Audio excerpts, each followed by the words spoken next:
How's it going? It's going well. How are you? I'm all good. Good. Thanks for joining me. Thanks for having a chat. No worries. First thing I have to ask you, how did you enjoy your tour down here with those other guys?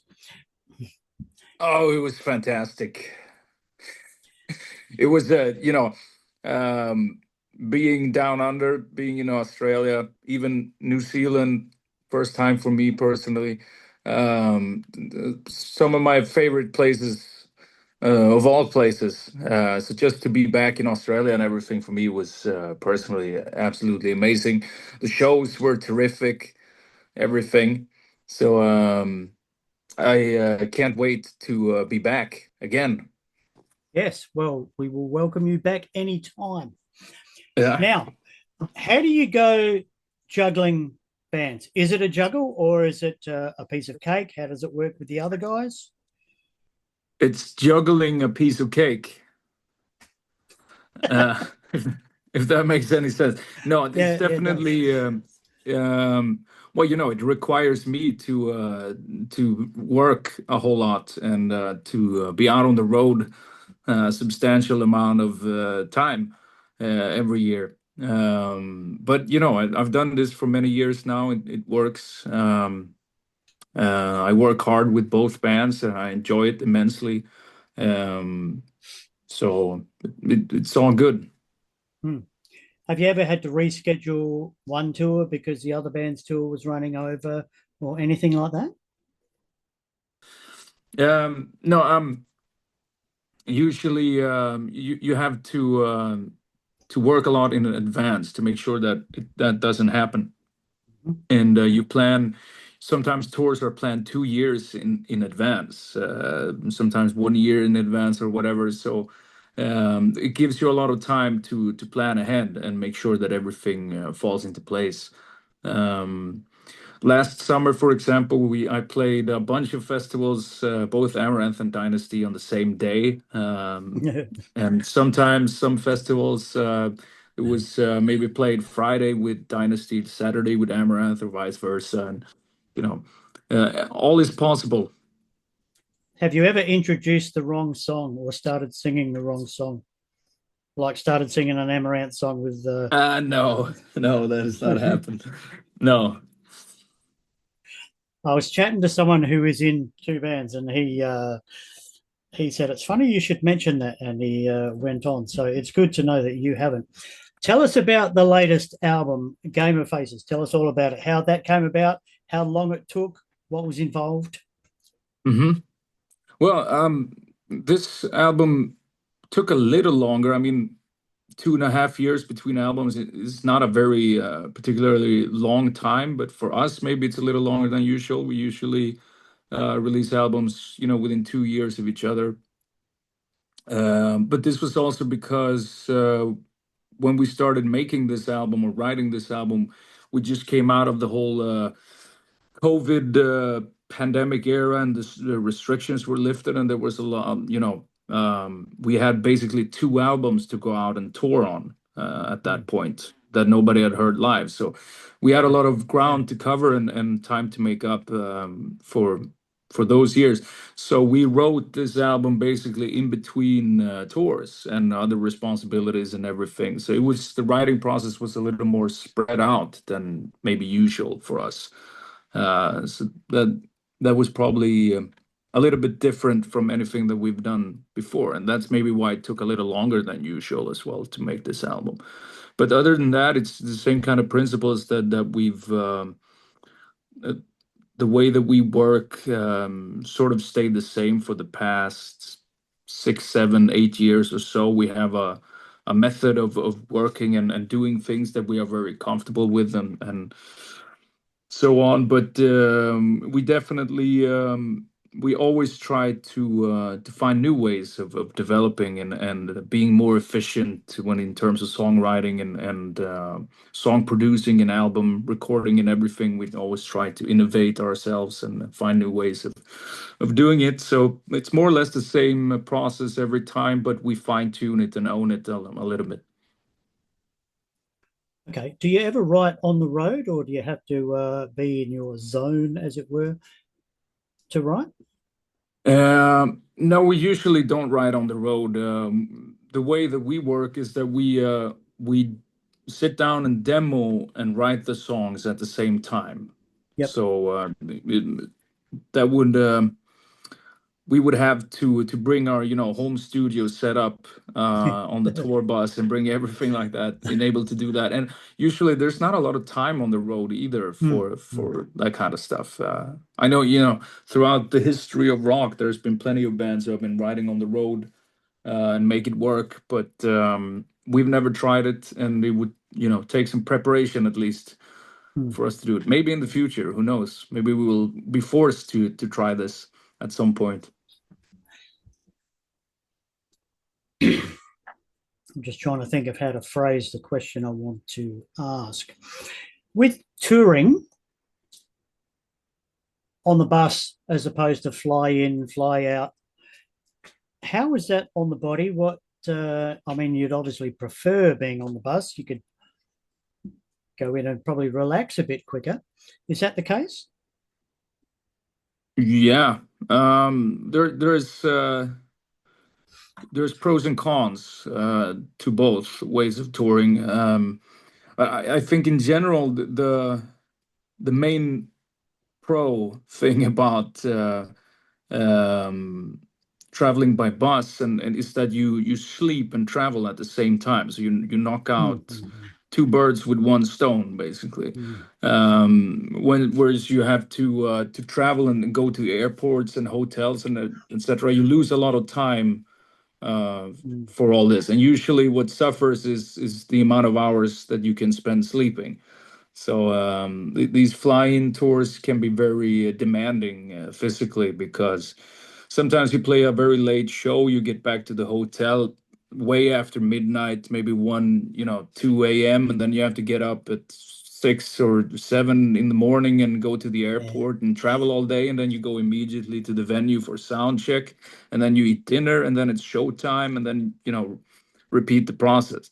Mm, Um, but when you're doing like a tour like the one that we're kicking off tomorrow here in Europe, you just stay on the bus the whole tour. You sleep and travel at the same time. You have very close to go to the bus to relax or to rest a little during the day or whatever if that's necessary. So, but then again, you're also sleeping in a moving tour bus, which is not always the easiest thing.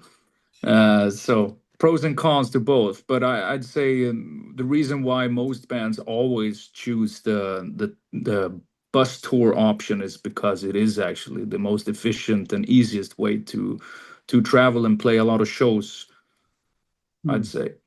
Yeah. Getting back to the new album, who's writing all these songs?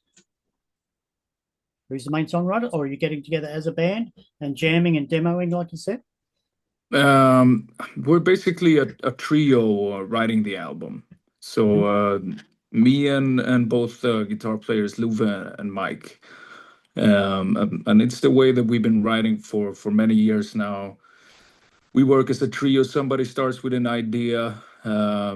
Usually we send it around to each other and feedback on something and or update the idea, and then finally usually we sit down to work through the songs and demo them.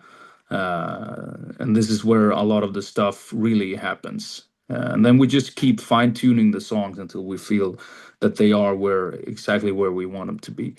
Yeah. Um, but we also, everybody, we work as a collective unit, especially when recording the album. Everybody's involved, and everybody has different responsibilities when it comes to a lot of stuff. So it's also very much a collective effort. All our albums. But we start the main writing is we write as a trio. Mm. Okay.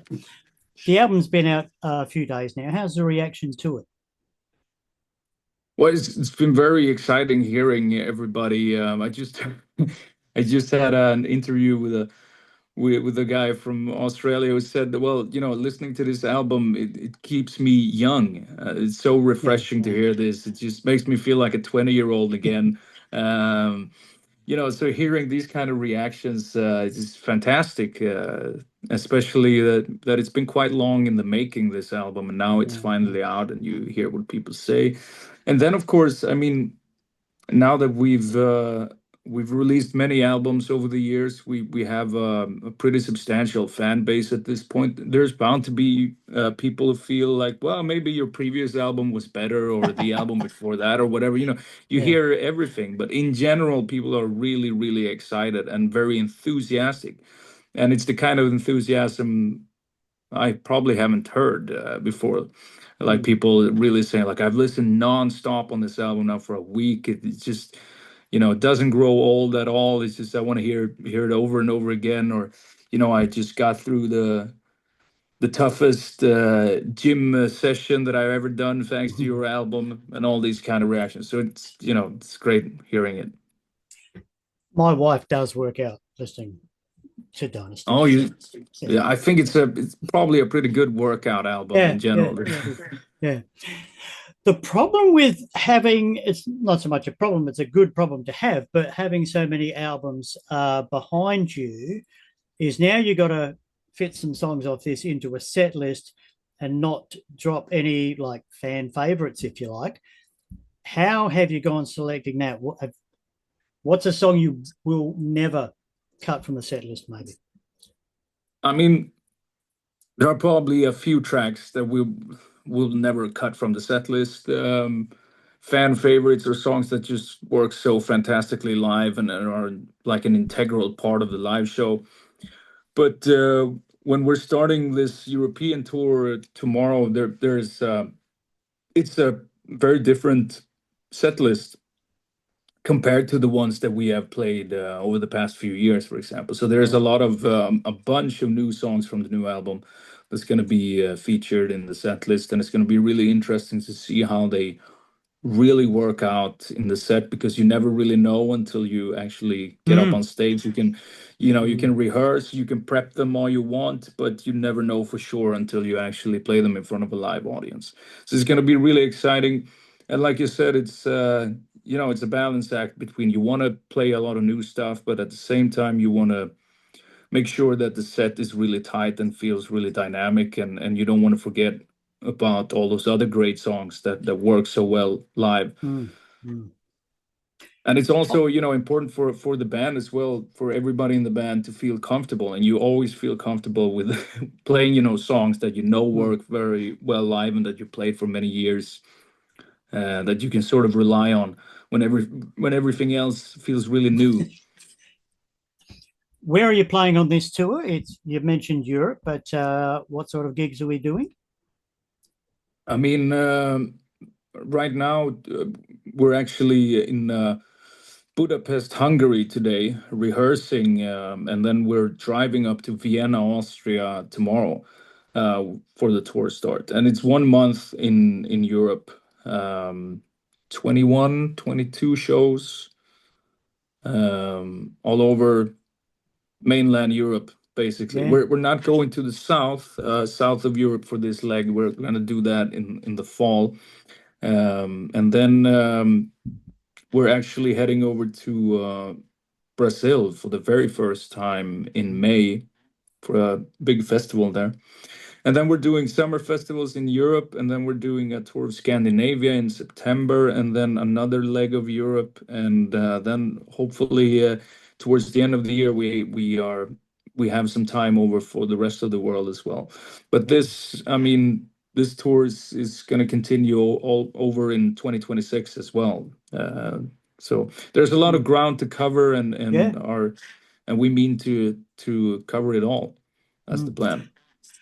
With gigs all the time, and you being the singer, how's the voice holding up, and what do you do to preserve it, or are you just Well, really lucky? and I don't think there is such a thing as that kind of luck. I mean, Mm, um, you have to sort of stay conscious about it, or just to try to, it's the simple things. You try to sleep well, eat well, try to take care of yourself physically, because it's a very physical instrument. It's an mm, organic instrument. mm, Um, and try to stay away from viruses and stuff like that, which is easier said than done. Yeah, yeah. But you know, um, there's not much else you can do, and excessive worrying or stuff like that. Oh my God, I'm gonna get sick. You That's know, not it good doesn't either. really No, help. no. No, it just makes you more stressed Yeah, or more yeah. prone to catching anything. So just, you know, I think it's also an important thing is try to relax and enjoy the moment a little. And if you get sick or whatever, that, you know, there's not much you can do about it. That's the way, it's part of the game a little bit. Mm, Um, and just try to keep healthy in general and rely on your expertise and routine and all the work, all the years that you've done this by now. So mm, experience is key also. mm. When you were starting off on this musical journey, as it were, who was your idol as far as vocalist goes? I think when I started out singing, I probably, you know, Rob Halford Hmm. was definitely one of my very first major influences. You know, when I got into Judas Priest and I heard, you know, heard his vocals throughout the decades, you know, it just blew my mind, and I thought, oh my God, I want to be able to sing like that. Yeah, You know, with all the high register and the very dynamic kind of singing and everything, it's just resonated. And still to this day, one of my all-time favorite singers. I actually listened to the latest Judas Priest album, Invincible Shield, that came out last year. hmm. Was an album that I used to prep myself for Yeah, recording this album, or to psych myself up. It's like yeah, this yeah, 70-year-old plus man who's just sound, you know, still has the same kind of attitude and gusto as he had when he was young. You know, that prepped me well for going in and delivering my vocals. So that was definitely Rob Halford, one of the first major influences. One of my all-time greats is Ronnie Dio, still one of my hmm, biggest influences. David Coverdale. yeah, Um, yeah, there's a lot of great ones. Freddie Mercury. I mean, these all-time rock greats, yeah, gods, yeah. if you will. They are still to this day my biggest influences. No, fair enough.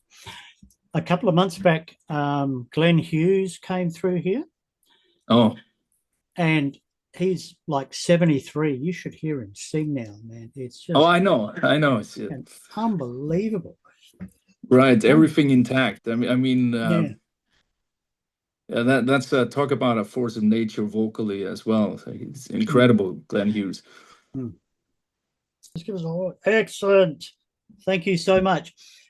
Best of luck with that new album, man. Really like it. Best of luck on tour. Look after Yeah, yourself. Hopefully, we'll see you down here again one day. yes, absolutely. Thanks for your time. No, it was my pleasure. Have a See great ya. day. See you, mate. Bye.